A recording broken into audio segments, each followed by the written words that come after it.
Assalamualaikum warahmatullahi wabarakatuh.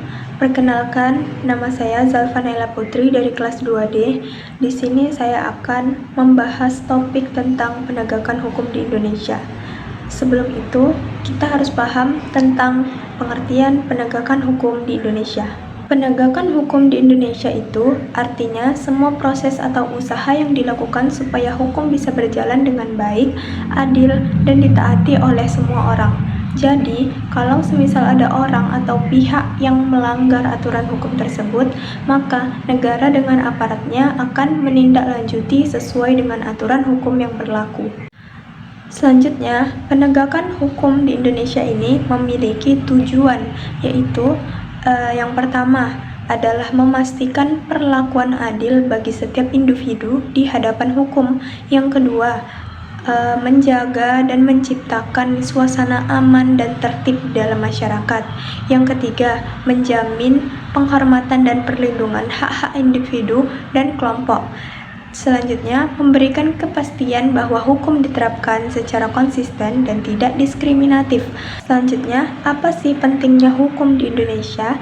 Yang pertama itu sebagai pedoman perilaku, yaitu mengurangi konflik dan menciptakan harmoni. Yang kedua, sanksi yang jelas mendorong kepatuhan terhadap norma. Yang ketiga, hukum yang adil itu dapat meningkatkan kepercayaan masyarakat terhadap institusi hukum. Yang keempat, melindungi kepentingan masyarakat dalam aspek ekonomi, sosial, dan budaya. Baiklah, selanjutnya saya akan membahas tentang lembaga penegak hukum di Indonesia.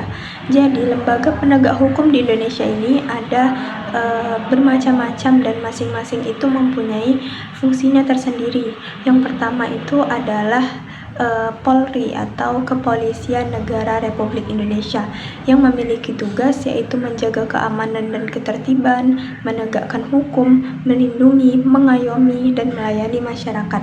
Selanjutnya, yang kedua itu ada Kejaksaan Republik Indonesia yang memiliki tugas yaitu penuntutan dalam perkara pidana, pengawasan eksekusi putusan pengadilan, penyelidikan kasus tertentu misalnya korupsi, dan mewakili negara di pengadilan. Lalu yang ketiga itu ada namanya Komisi Pemberantasan Korupsi atau KPK yang memiliki tugas yaitu menangani pencegahan dan penindakan kasus korupsi. Selanjutnya itu ada Mahkamah Agung atau MA yang tugasnya itu mengadili pada tingkat kasasi, mengawasi pengadilan di bawahnya termasuk perkara perdata, pidana, dan tata usaha negara. Yang kelima ada Mahkamah Konstitusi atau MK yang tugasnya itu mengadili perkara sengketa, kewenangan lembaga negara, pembubaran partai politik, sengketa hasil pemilu, dan uji materi undang-undang. Selanjutnya yang keenam itu adalah Komisi Yudisial atau KY yang tugasnya itu mengawasi perilaku hakim, menjaga kehormatan dan keluhuran martabat hakim. Selanjutnya yang ketujuh ada Badan Narkotika Nasional atau BNN yang tugasnya itu pencegahan, pemberantasan, penyidikan, dan rehabilitasi terkait penyalahgunaan narkotika. Selanjutnya ada Komnas HAM. Kelembagaan Komnas HAM merupakan lembaga kuasi yaitu organ negara lapis kedua yang lahir dari undang-undang, memiliki kesetaraan dengan lembaga negara lainnya dan bersifat independen serta khusus. Selanjutnya saya akan membahas tentang proses penegakan hukum. Proses penegakan hukum ini adalah serangkaian tindakan yang dilakukan oleh aparat penegak hukum untuk menegakkan hukum dan keadilan dalam masyarakat. Proses ini bertujuan untuk mencegah dan menanggulangi pelanggaran hukum serta memberikan sanksi kepada pelaku pelanggaran.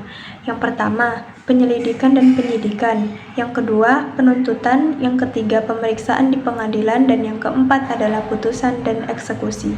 Pembahasan selanjutnya adalah permasalahan dalam penegakan hukum. Yang pertama itu ada korupsi.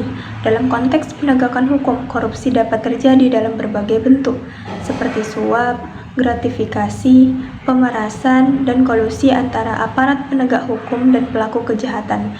Yang kedua, ada ketimpangan akses keadilan. Dalam praktik terjadi ketimpangan yang nyata antara kelompok kaya dan miskin, antara yang memiliki akses informasi hukum dan yang tidak, serta antara penduduk kota dan desa. Yang ketiga itu ada intervensi politik. Intervensi politik yaitu ketika aktor politik atau pejabat berpengaruh ikut campur dalam proses hukum demi melindungi kepentingan pribadi atau kelompoknya. Yang keempat yaitu lemahnya penegakan terhadap pelanggaran HAM. Penegakan hukum terhadap pelanggaran HAM di Indonesia seringkali tidak tuntas, lambat, dan cenderung diabaikan.